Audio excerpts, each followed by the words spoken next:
Hi, David here for RoyalNavyYachtmaster.com. Hey, if you're enjoying my informational videos here on YouTube, please like and subscribe. So in this sequence, I'm going to walk you through a few of the collision rules, actually in action out there on the water. I was in a sailing catamaran, but I was under engine, so I was a power-driven vessel. And what we've got for you on this video, you're going to love it because there's a bonus segment as well. First of all, I'm going to show you the action in the head-on situation, action in a crossing situation where we're give way, action in a crossing situation where we're stand on, and then the bonus section is I want to dispel this myth that might has right. And so I set myself up in a head-on situation with a super yacht, a huge, at least 250-foot super yacht. I was appropriate, he was 2 miles away, and I happened to notice we were in a head-on situation. So I stayed head-on, because I wanted to video for you guys this whole myth that just because the boat is bigger than you does not mean you have to give way. Said a different way, he is expecting you to maintain course and speed if you're the stand-on vessel. Nowhere in the rules does it say when two power-driven vessels are meeting on a head-on or nearly head-on or reciprocal course, shall the bigger vessel maintain his course and speed and the smaller vessel get out of the way. It doesn't say that. It says both vessels shall alter course to starboard so as to pass on the port side of the other. So I set it up with a super yacht, and you'll see totally appropriately at a range of approximately 3/4 of a mile. He was going slowly, I was going slowly. He made a nice alteration of course to starboard, and I did as well. So sit back, enjoy the video. It was filmed on an iPhone out there on a charter boat, so we did the best we could to bring you good educational content that you can apply when you're out on your boat. But better yet, buy my online course. I'll walk you through all the steering and sailing rules. Find me at RoyalNavyYachtmaster.com. Thanks for tuning in. Enjoy the video. So we're here in beautiful Croatia. My gosh, look at it. On a lovely big charter catamaran. And let's talk a little bit about a proper lookout and some collision avoidance situations. Most importantly of all, risk of collision. Because I know from all my clients, all of you, that's the bit that freaks you out. When you get out of your marina, sometimes even before you get out of your marina, you're faced with a whole mass of other boats, kayaks, jet skis, and you all freak out, and quite understandably, it's very intimidating. Am I going to hit that one? Am I going to hit that one? And then your crew members are trying to be helpful with good heart, and they say, there's a jet ski, there's a paddleboard, there's a sailboat. You go, okay.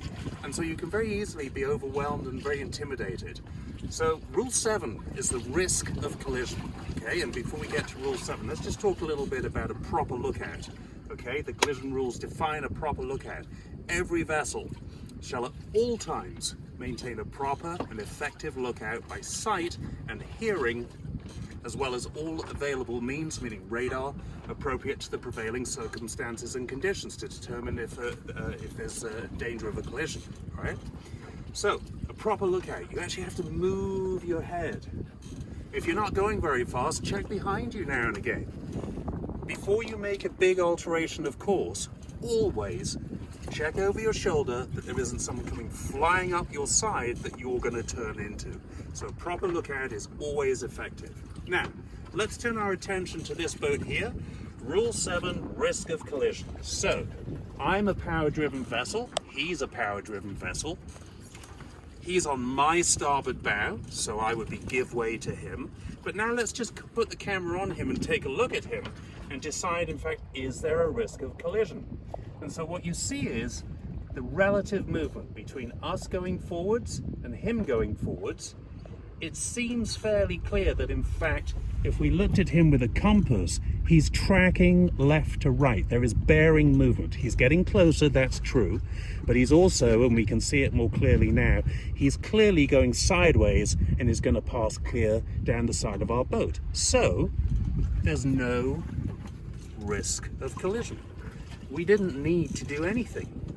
We kept an eye on him, of course, but there was no risk of collision. We didn't need to do anything. So now let's go up through the channel up here. There's a lot more boats, and let's see what we can find. So in this section, we're talking about Rule 17, which is the action by the stand-on vessel. And look, here it says, where one of two vessels is to keep out of the way, the other shall keep her course and speed. It does not say that the smaller vessel shall take action to avoid the bigger vessel. It does not say might has right. It doesn't say any of those things. So it doesn't matter what you are driving, if you're in your 35-foot powerboat or whatever it is, if the other vessel is significantly bigger than you, but you are the stand-on vessel, you keep going, you keep your course and speed, as long as you are not in a narrow channel, a traffic separation scheme, as long as the other vessel is not restricted in its ability to maneuver or constrained by its draft or not under command.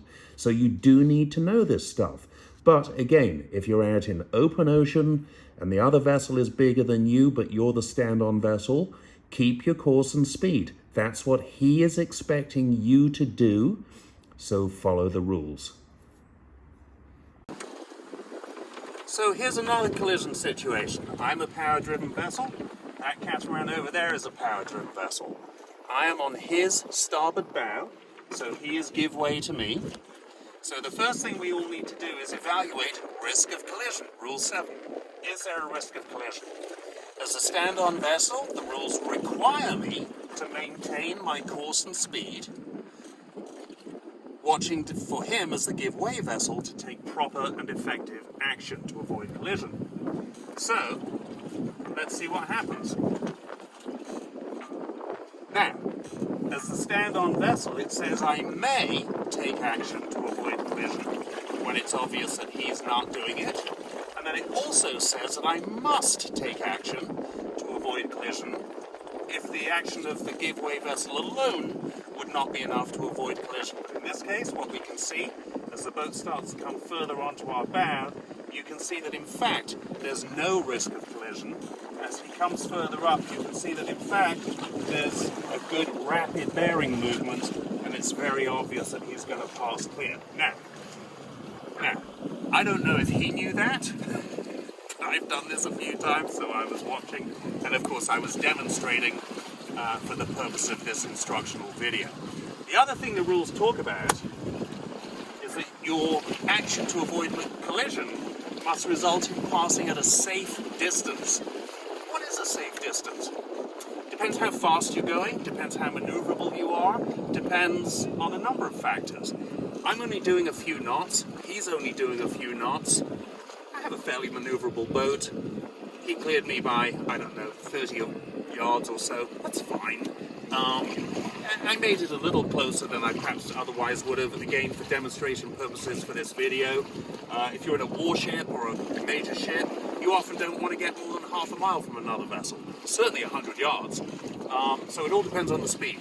If you're in your performance boat, your Sea Ray, and you're doing 35 knots, if someone else is doing 35 knots, you better keep a distance apart, because it only takes for one person to do something you weren't expecting, and you've got a closing speed of 70 knots. So it's all relative, but your action should result in passing at a safe distance, okay? So in this next situation, I set myself up as the crossing vessel being give way to the vessel that I'm crossing. And again, let's just take a quick look at the rule. Look, here it says when two power-driven vessels are crossing, so as to involve risk of collision, the vessel which has the other on her own starboard side shall keep out of the way and shall, if the circumstances of the case admit, etc., etc.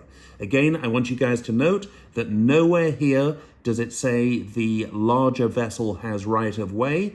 Nowhere here does it say might has right or any of those other things. So please, guys, regardless of the relative size of the boats involved, your boat, the other boat, follow the rules. This is a give way situation. I'm give way to this little water taxi here because he's on my starboard bow. But look at the rocks over there.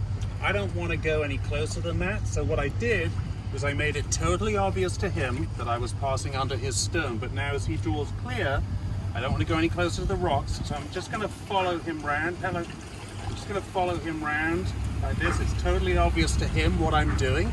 It's totally obvious to him that I'm avoiding action. He knew I knew what I was doing. and now I didn't go any closer to that rocks, and I went on the course I wanted to be on. Okay. So here's a give way situation in the collision rules. I'm a power-driven vessel.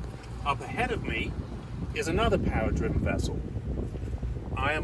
He is on my starboard bow, so I am give way to him.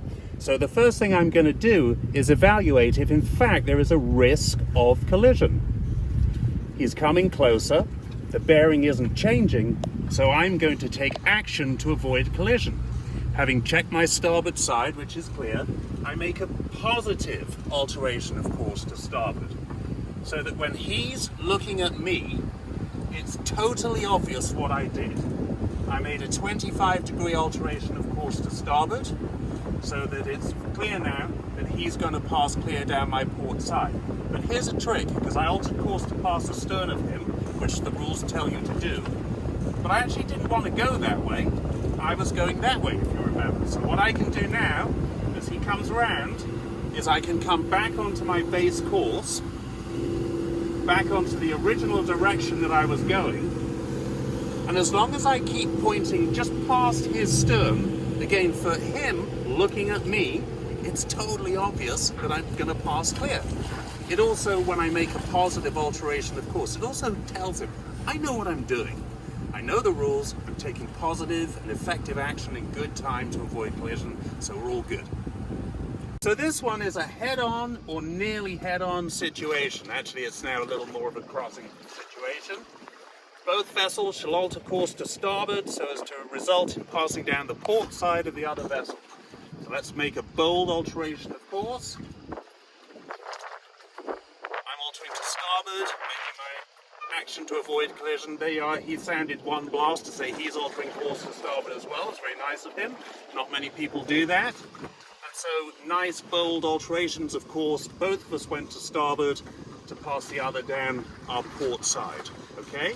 Made it very clear what we were doing. Big alterations of course. Two collision rule situations occurring here. Look ahead.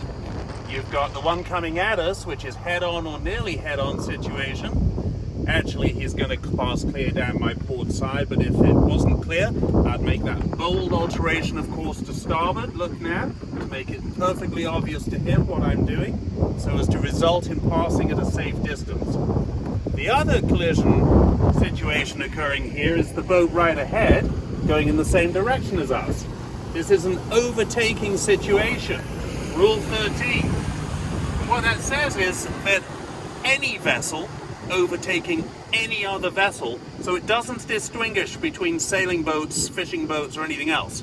Okay? Very important. As you know, power boats almost always give way to sailing boats, but the rule says any vessel overtaking any other vessel shall keep out of the way of the vessel being overtaken until she is finally passed and clear.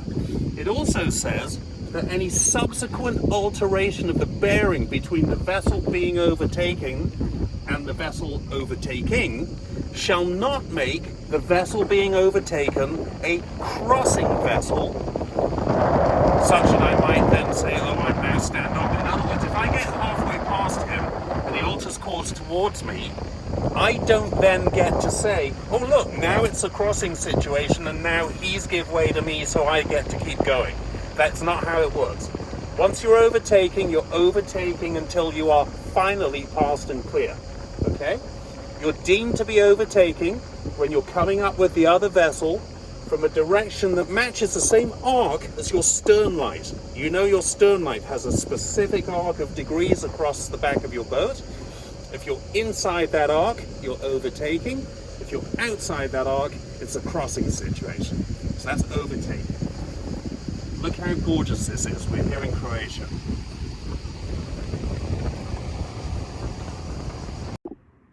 Okay, so here's the bonus section I was telling you about where I set myself up with the super yacht in a head-on situation. In an appropriate, safe manner. We were both going slowly. We were at a range of about 2 miles initially.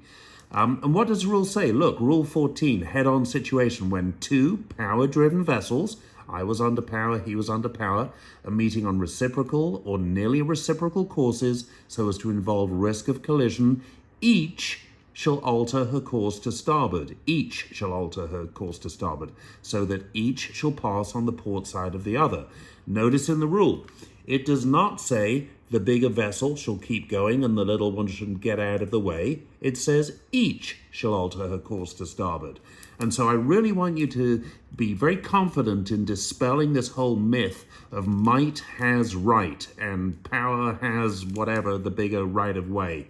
The bigger vessel has a right of way. It's absolutely not the case. If you're not in a traffic separation scheme, if you're not in a narrow channel, if the other vessel is not fishing, if the other vessel is not restricted in its ability to maneuver or constrained by its draft, if it's just a regular power-driven vessel, it doesn't matter how big it is, he is equally burdened to take the action just the same as you in this head-on situation. So let's see what this looks like in the sequence.